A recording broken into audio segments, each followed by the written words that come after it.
Dégage, yeah. Type out the Black Star. B.I.B. baby. Yeah. Gade bote, gade bote, gade bote, gade bote, gade bote, gade bote, gade bote na pay now. Gade bel from, gade bel from, gade bel from, gade bel from, gade bel from, gade bel from, gade bel from na pay now. Real, se fait bébé,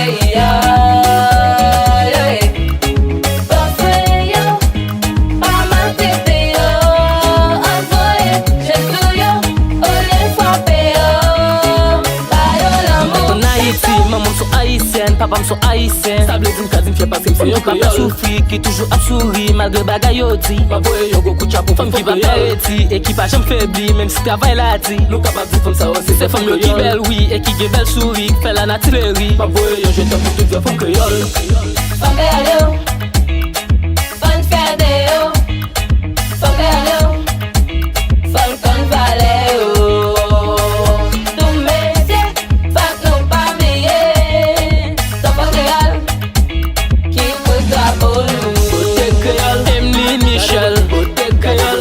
Guillaume, beauté créole, Malolo, beauté créole, Lenisa, beauté créole, Mazebou, Mana, beauté créole, Tifana, beauté créole, Mérès Anne, beauté créole, Miss Ishan. Créole, c'est fait bébé,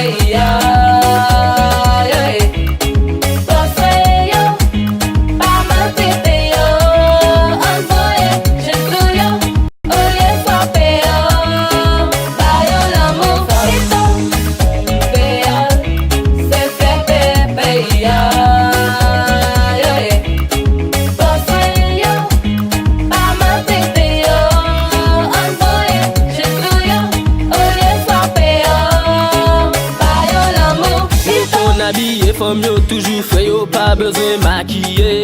Yo bien éduqué, femme yo bien formé, puis yo qu'on fait manger. Yo pas mal élevé, yo toujours contenté avec n'importe quantité. Femme yo gen belle, yo bien habillé, et puis femme yo bien campé. Ah ouais.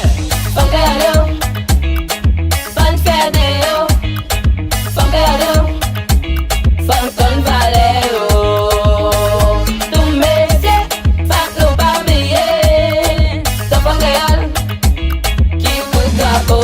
Nou gen Jenny, nou gen Kasumi, nou gen Niska. Nou gen Blondine Ferdinand, nou gen Flanon, nou gen Gibi. Nou gen Princess Ed, nou gen Fatima, nou gen Chichi. Nou gen Queen Bee, nou gen Vanessa, nou gen Felicia Walsh. Créole.